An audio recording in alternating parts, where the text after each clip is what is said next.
Au centre hospitalier d'Argenteuil, en région parisienne, la question de l'accueil et de l'intégration des familles dans le parcours de soins des patients est abordée depuis plusieurs années.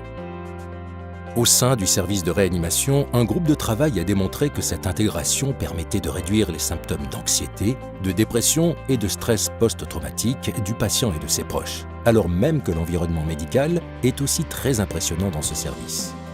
Depuis plus de 5 ans maintenant, l'équipe de réanimation a décidé d'accueillir les familles 24 heures sur 24, 7 jours sur 7, en les impliquant pleinement dans cette réorganisation.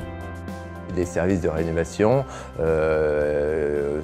ont été peut-être pionniers ou plus préoccupés par ça parce que c'est des situations brutales qui surviennent, qui menacent la vie des gens et donc des familles qui ont besoin d'avoir des contacts avec les médecins, avec les infirmiers, d'être proches de leurs patients, alors même que les soins techniques, pendant de nombreuses années, les avaient maintenus à distance. Donc la question s'est posée, est-ce que c'est possible de faire des soins sans que ça diminue la qualité des soins? C'est pour ça qu'on a fait des évaluations.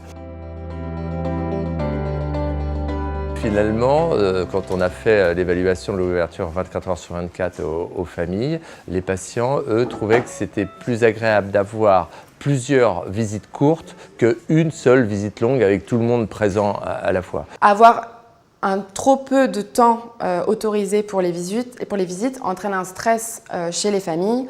Il y a des examens chez nos patients qu'on ne peut pas prévoir, des situations d'urgence qu'on ne peut pas prévoir. Donc moi qui ai connu l'ancienne façon de faire, on avait par exemple un patient qui pouvait partir au scanner pile au moment de l'ouverture des visites, ce qui mettait les familles dans une angoisse, un stress, beaucoup de coups de téléphone.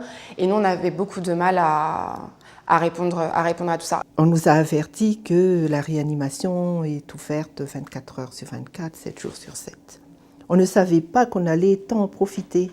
On est 5 à suivre mon mari au quotidien. Ça nous permet d'être auprès de lui à n'importe quel moment. On a le choix. On vient quand on peut. Et ça, c'est très bien. Les soignants qui étaient très réticents parce qu'ils avaient peur de perdre leur sécurité, leur tranquillité, se rendent compte que les familles, parfois au contraire, les aident à faire certains soins, à communiquer avec les patients.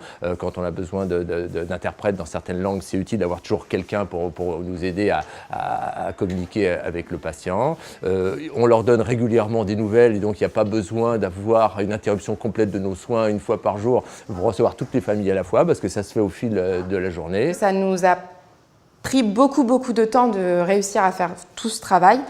Au jour d'aujourd'hui, c'est devenu une habitude et en fait, c'est normal de prendre le temps d'accueillir une famille. Et il y a une petite vidéo qui explique en salle d'attente le cheminement dans le service de réanimation d'une visite. On a un livret aussi d'accueil des familles où on explique les différents termes techniques. On a préparé toute une procédure pour l'accueil des enfants. On a demandé à une illustratrice de livres d'enfants de raconter une petite histoire de 2 enfants qui se rencontrent dans notre salle d'attente et qui dit « Ah, je vais voir mon papa ». Oui, moi j'ai déjà vu mon papa, tu vas voir, il y a les machines. Et toutes les différentes machines, toutes les différentes étapes de la visite de l'enfant sont représentées. Donc on lui raconte l'histoire, puis on lui demande s'il a envie d'aller plus loin, d'aller voir, par exemple, on va prendre l'exemple de son papa. Je ne vois pas de règles qui interdisent à la vie de se dérouler. Quand on les accueille, il faut poser tout de suite les limites. Je pense que c'est vraiment ce qui est fondamental dans une bonne relation avec l'équipe. Famille-équipe. On a interrogé les familles pour savoir quel type de soins ils étaient prêts à faire avec les professionnels, bien sûr. Donc certains types d'effleurement, de massage, de soins d'hygiène, des cheveux. Ça les implique et donc ça permet de fortifier le dialogue qu'il y a entre l'équipe soignante technique et l'équipe soignante familiale qui apporte la chaleur, l'humanité. C'est certainement complémentaire. Chacun son travail. Nous, c'est avec l'amour qu'on porte à notre malade et eux, c'est leur travail. pour prendre les décisions et décider des orientations, la famille étant l'avocat naturel du patient, quand celui-ci n'est pas en état de se prononcer, ou quand, comme c'est très souvent en France, il n'a pas donné de directive anticipée malheureusement, ou quand avec les collègues spécialistes, il n'y a pas eu une réflexion antérieure à l'arrivée en réanimation sur un projet de soins, eh bien c'est important que la famille soit là pour en discuter et qu'elle soit là souvent pour que ça soit un cheminement parallèle des proches et des équipes soignantes médicales et non médicales.